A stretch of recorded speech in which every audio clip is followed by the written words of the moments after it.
Good evening, good afternoon, or good morning, depending on what time zone you're viewing this Facebook Live. For those of you who may not know who I am, my name is Greg Napier. I am coming from the great state of Ohio, the city of Columbus, home of the Ohio State Buckeyes. Whether you like them or not is neither here nor there. I happen to like them, so I will be sporting them. I love them.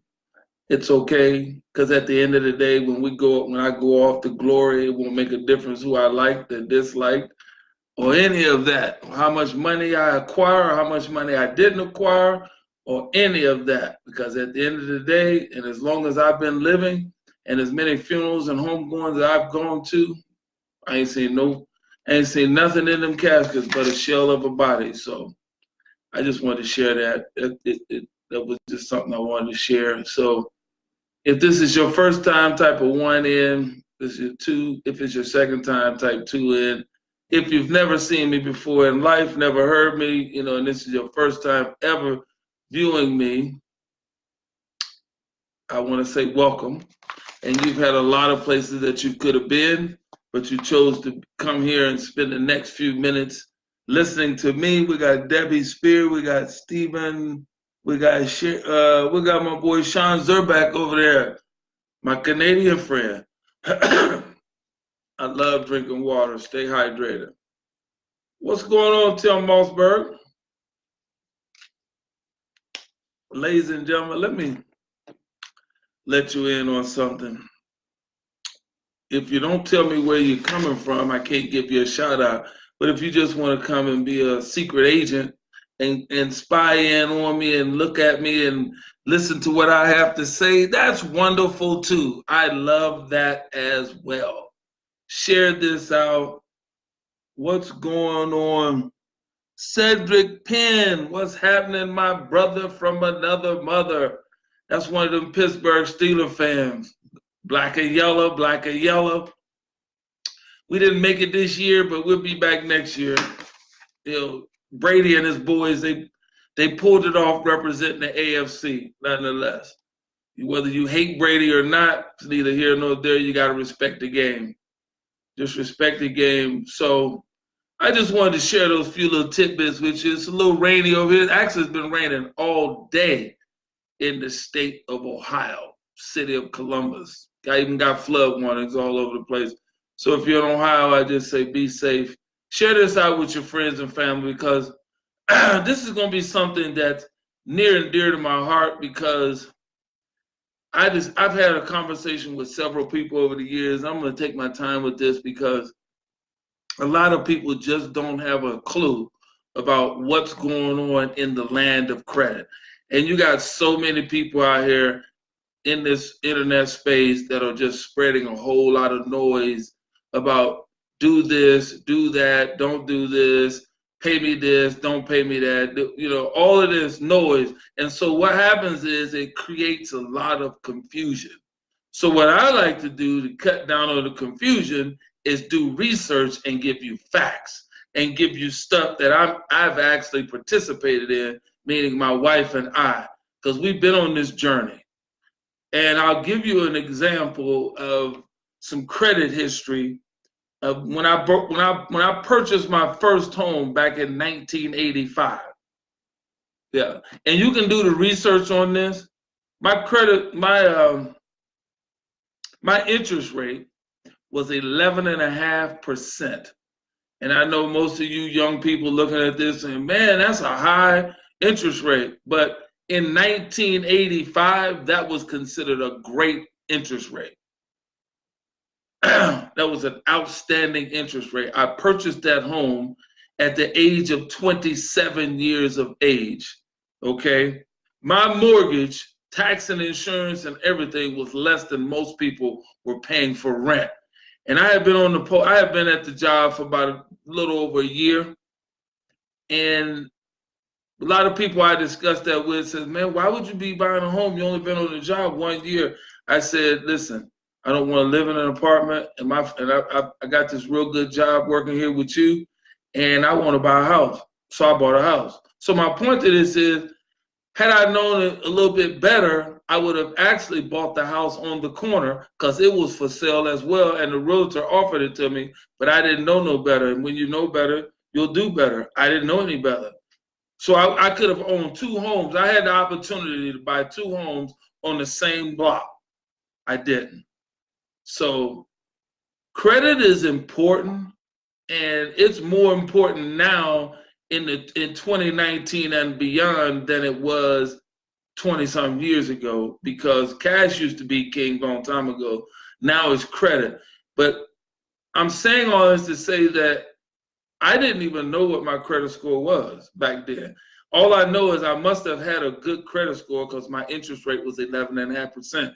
And in order for you to get such a great interest rate, you would have had to have a good, decent credit score. And I remember another incident when I went to start buying real estate years later in Pittsburgh, and I qualified to get an American Express card. Now check this out. I still did not know what my credit score was. But the bank that was going to loan me the money, which was a hard money lender at the time, so I could buy investment properties, your credit score had to be at least a 650 or better. But to have an American Express card back then, I at least had to have a 700 and something, but I didn't know the difference between none of it. I just knew that I wanted that card. I knew I wanted some investment properties because I had graduated from 1985 to 1998. I bought my first investment property. So I had gotten a bug, and I went on and had a very lucrative business from 1998 all the way up to 2006. Yes, I was buying homes like they were candy. Like, what flavor is it going to be this week? So the lender that I was dealing with on both ends, the hard money lender and also the back end lender, because you got to refinance the home. And at this time, I wasn't flipping. I was buying them, fixing them, and renting them. And I was buying, fixing, and renting as fast as I could buy, fix, and rent. I'm going somewhere with this because I want to take my time with this so you'll understand the significance behind having good credit and maintaining good credit, because it will open up doors for real. It was opening up doors for me back then, like I said, from 1998 to 2006. And I was still working for the Postal Service. Yes, at the same time. Yeah, my wife and I, we had a house built from the ground up. I'm not saying this to impress you.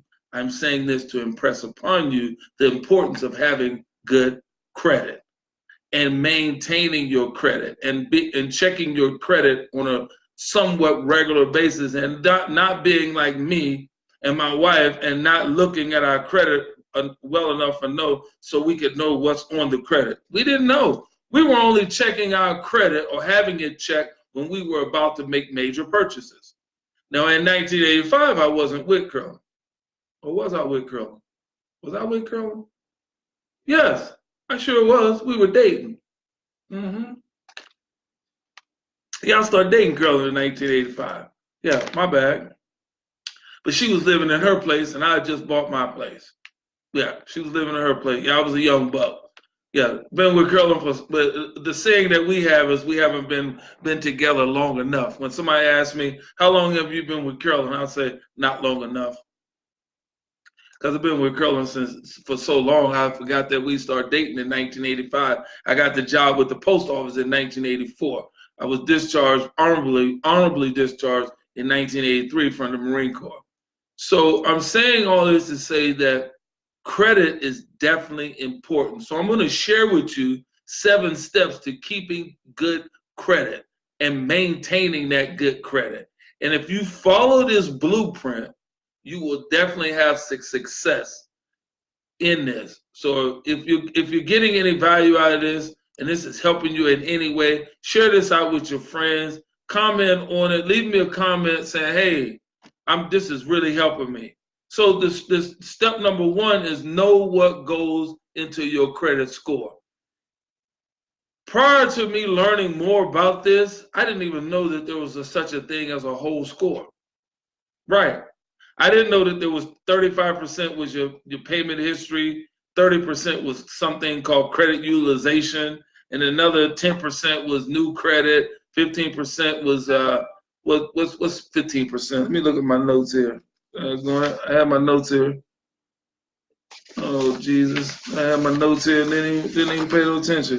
10% is mixed credit, and I didn't know that there was such thing as all of that until one day I went, and I won't name the name of the company, and hired them to actually start taking some stuff off of my credit.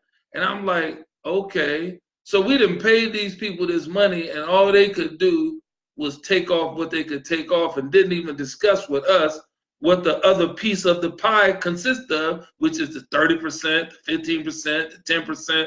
And I was like, whoa. So when I started learning all this stuff, I'm like, this is incredible. And and the Bible is clear when it says our people are destroyed for a lack of knowledge. Notice what the Bible says. It doesn't say black, white, green, Asian,